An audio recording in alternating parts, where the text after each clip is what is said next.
for Mr. Hicks.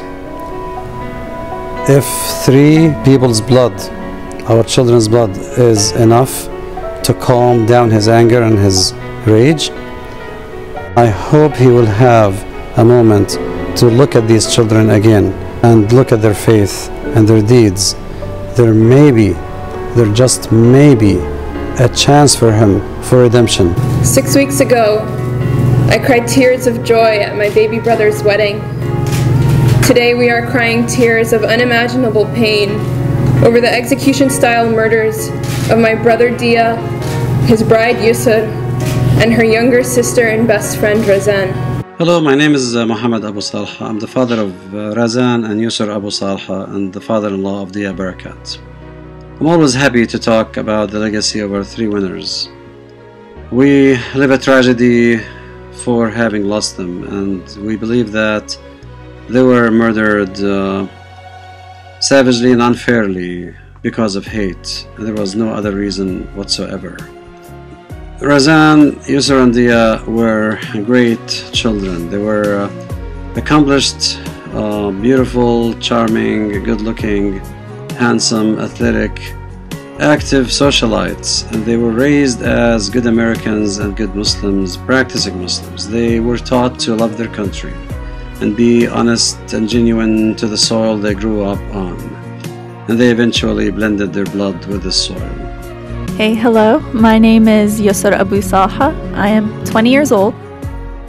Growing up in America has been such a blessing, and although in some ways I do stand out, such as the hijab I wear on my head, the head covering, there's still so many ways that I feel so embedded in the fabric that is our culture, and that's the beautiful thing here, is that it doesn't matter where you come from. There's so many different people from so many different places and of different backgrounds and religions. Absolutely. But here we're all one culture, and it's beautiful to see people of different areas interacting and being family, being one community. Their murderer alleged different reasons, but we need to remember that he published his hate for religion on his website, and he zoned in on the most vulnerable religion, which is Islam. And I believe truly that Islamophobia helped him and brainwashed him to do what he wanted to do and to commit his crime. It was deliberate, it was planned, it was cold-blooded, and if you watch the court and the evidence, you will know what I'm talking about. Razan went to the esteemed School of Design Architect at NC State University. Dia was a second-year student at UNC Dentistry School, and Yusur was accepted with him at the same school. They were 6 weeks married before they were murdered. These 3 angels had a life of giving and forgiving. They fed the hungry and the homeless. They cooked for them in our kitchens at home. They went to the homeless shelters and helped with everything they could. They donated their money. They went to the rural clinics in North Carolina to help taking care of dentistry work. They also volunteered to help refugees, Syrian refugees in Turkey. Yusur and Dia did that, and Dia also helped impoverished children in the West Bank to get some dental care.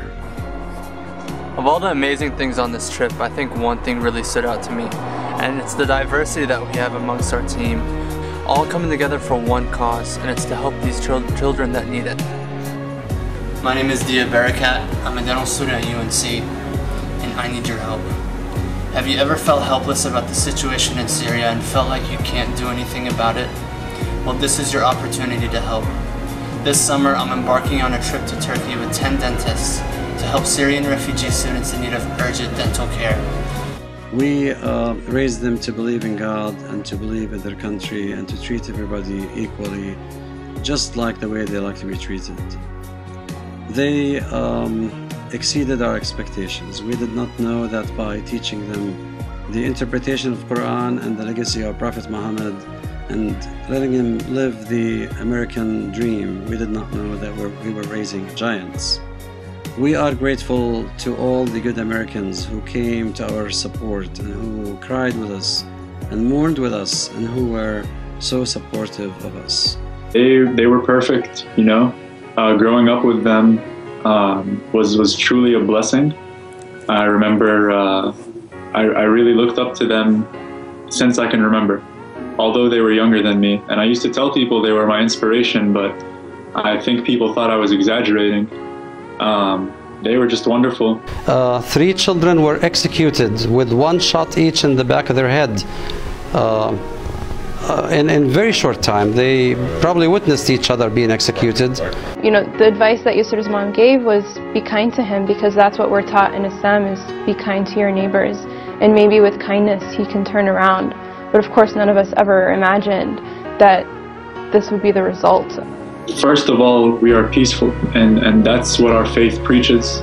And we don't seek vengeance, we treat our enemies with kindness. If it wasn't for honoring my children and wanting to tell the world their story, I would not be talking.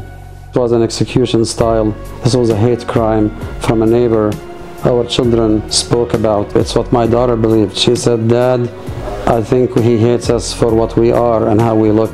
Yusr said, I remember vividly, she said that she would treat him kindness, and she would show him how we carry ourselves. And they treated him with kindness, and they sympathized with him. It wasn't only about parking spots. He would find any reason to harass them. And the day that they were tragically taken away from us, no one was parked in his spot that he used to make a fuss about. For the kind of children we have raised, how peaceful they are and how giving they were and how helpful they were, well, definitely was not about, parking dispute. I remember my children as model American citizens who are also Muslim, and Islamophobia has killed them. I say to myself, this can happen anytime or anywhere. Respond to hate with love.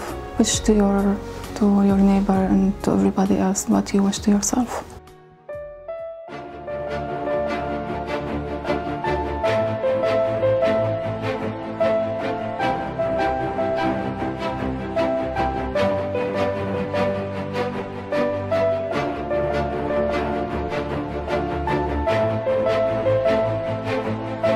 Please join us for a moment of silence for Dia Barakat, Yusr Abu-Salha, and Razan Abu-Salha.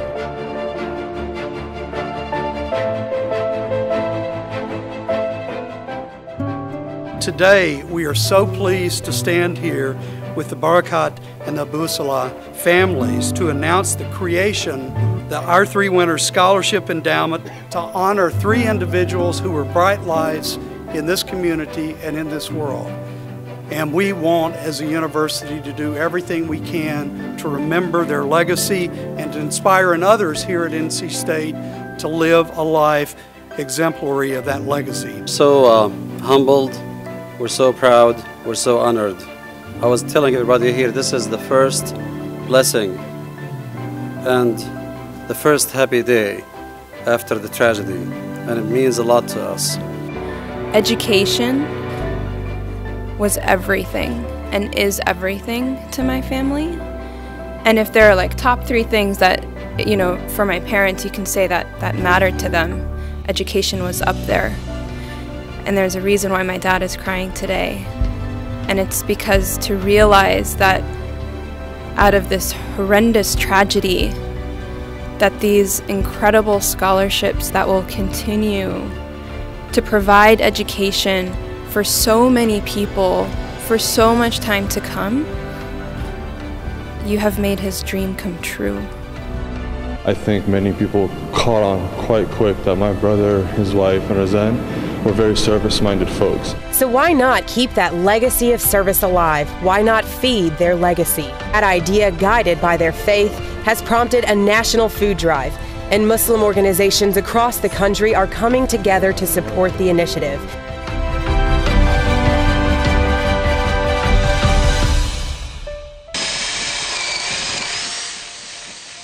Construction of the Our 3 Winners home is underway on Grove Creek Lane in Raleigh. Dia Barakat Yusur Abu-Salha and her sister Razan were very involved in the community service before they were murdered in February. Today, their fathers gathered at the site to bless and help raise the first wall.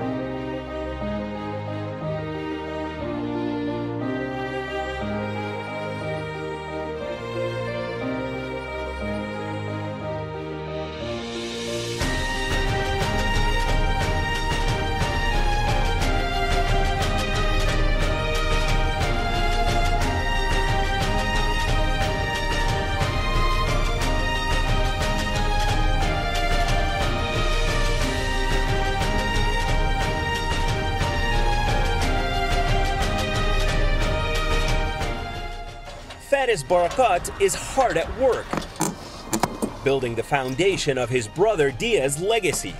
And I wanted to put a quote by MLK that said, "Darkness cannot drive out darkness, only light can do that." A legacy inspired by Dia's own words and by his name, which in Arabic translates to light. Project Lighthouse is transforming a house Dia once owned into a community center. A day of service. It stands for Directing Efforts in Honoring Dia and Yusur. We've canceled classes throughout the day so that students can go out to the community and provide service. There are 22 sites, over 350 volunteers, about 1,200 hours of service provided today. Dia and my two sisters, they showed everybody what our faith truly means. They were kind and philanthropic and just genuine, compassionate individuals. And they just wanted to be successful and seek out the American dream. And my sisters wore the headscarf proudly, and they meshed so well with the American culture. And I believe they showed everybody what it truly stands for. They actually planned Refugee Smile again to happen the summer following their murder. So they did not live to see that happen, but sure enough, the fundraising they started, as in the videotape that Dia made, triggered an endowment that will live in perpetuity. Their endowment is now growing, and we plan as families to carry on with their legacy and donate to different charities on an annual basis.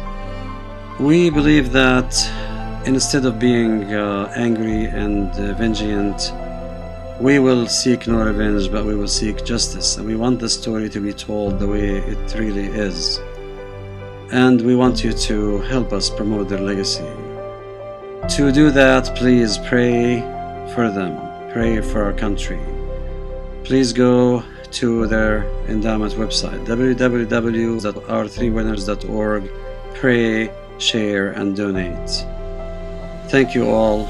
God bless you, and God bless America and the world.